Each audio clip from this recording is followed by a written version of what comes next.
राम राम शेतकरी मित्रांनो, मी कापूस या पिकाच्या प्लॉटमध्ये उभा आहे। तुम्ही पाहू शकता ड्रीपवरती कापूस या पिकाची लागवड झालेली आहे। आज तारीख आहे 27 मे 2025 आपल्याला इथं पाहायला मिळते। निश्चितच 5-6 दिवसापूर्वी या शेतकऱ्यांनी ऑलरेडी इथं कापूस लावून ठेवलेला आहे मित्रांनो ड्रीपवरती।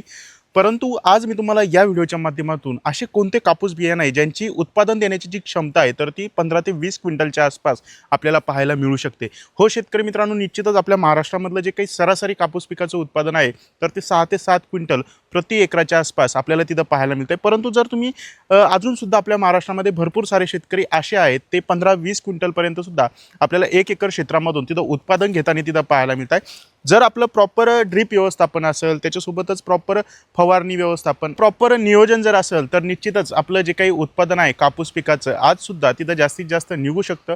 मग याच्यासाठी आपल्याला काय व्यवस्थापन करावं लागतं, कशा प्रकारच्या बियाण्याची निवड करणं गरजेचं असतं मित्रांनो। बियाण्याची मी सगळ्यात अगोदरच सांगतो, या व्हिडिओमध्ये कोणत्याही कंपनीच्या बियाण्याचं मी प्रमोशन करत नाही, परंतु आपल्याला बियाणं असं निवडायचं आहे ज्याचं टपोरं बोंड आहे। शेतकरी मित्रांनो, एका बोंडामध्ये जास्तीत जास्त सरकीची संख्या असते। एका पाकळीमधल्या सरकीच्या संख्येचा जर विचार केला तर 8 ते 9 सरक्याच्या आसपास एका पाकळीमध्ये तिथं सरकीची संख्या भरणं गरजेचं आहे। एका बोंडामधल्या सरकीच्या संख्येचा जर विचार केला तर 40 ते 45 संख्यापर्यंत एका बोंडामध्ये जे काही सरकीची संख्या जर भरली, म्हणजेच सांगण्याचा तात्पर्य काय आहे मित्रांनो, आपल्याला एका बोंडापासून जास्तीत जास्त जर वजन मिळवलं, बऱ्यापैकी 4, 5, 6 ग्रॅमपर्यंत सुद्धा कापूस वाळल्यानंतर एका बोंडाचं जे वजन आहे तर ते आपल्याला भरताना पाहायला मिळत असतं।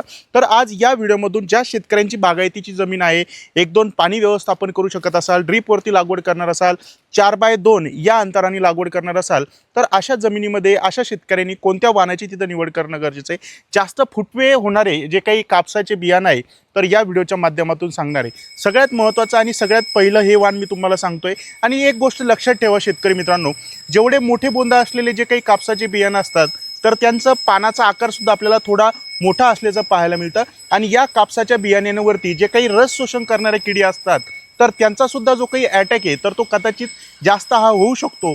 त्याच्यामुळं या कापसाच्या बियाण्यांवरती आपल्याला 1 ते 2 फवारण्या अतिरिक्त करण्याची सुद्धा तिथं ताकद ठेवणं गरजेचं आहे।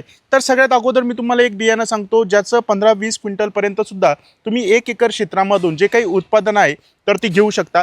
तर ते म्हणजे राशी सीड्स कंपनीचं राशी 659, 160-65 दिवसाच्या आसपास हे जे वाण आहे तर ते पूर्णपणे आपल्याला काढणीला आलेलं पाहायला मिळतं।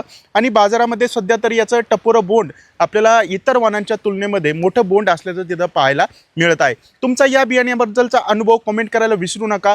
चला आता पुढच्या वाणाकडे जाऊया, तर ते म्हणजे बायोसीड्स कंपनीचं GHH 029 मित्रांनो। या वाणाचं सुद्धा जे काही बोंड आहे तर ते आपल्याला टपोरं असल्याचं पाहायला मिळतं। एका पाकळीमध्ये 8 ते 9 सरकीची संख्या असल्याचं आपल्याला पाहायला मिळतं आहे आणि एका बोंडाचं वजन सरासरी 6 ग्रॅमपर्यंत सुद्धा भरू शकतं। तर निश्चितच तुम्ही या वाणाचा सुद्धा विचार करू शकता, परंतु लक्षात ठेवा 1 ते 2 फवारण्या आपल्याला अतिरिक्त कदाचित कराव्या लागू शकतात।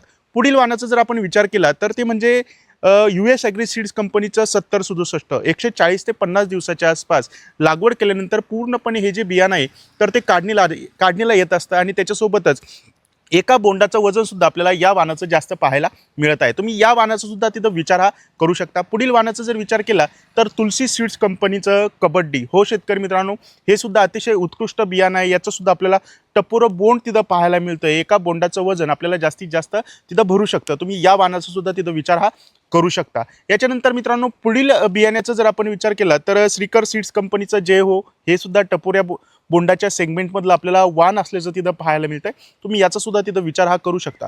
मित्रांनो, तुम्ही 1 एकर क्षेत्रामधून आतापर्यंत किती जास्तीत जास्त उत्पादन घेतलं आहे, कोणत्या बियाण्याची तिथं लागवड केली होती ती एक चांगली कमेंट करा। त्याच्यासोबतच एक मैको सीड्स कंपनीचं सुद्धा बाउन्सर या नावाचं बियाणं आहे मित्रांनो। हे सुद्धा जास्त फुटवे करतं 1 एकर क्षेत्रामध्ये, याचं सुद्धा जास्तीत जास्त उत्पादन देण्याची जी कॅपॅसिटी आहे तर ती आपल्याला तिथं पाहायला मिळते। तर तुमचं आवडतीच बियाणं कोणतं आहे या व्हिडिओच्या खाली कमेंट करून सांगा। हा व्हिडिओ जास्तीत जास्त शेतकरी मित्रांपर्यंत शेअर करा।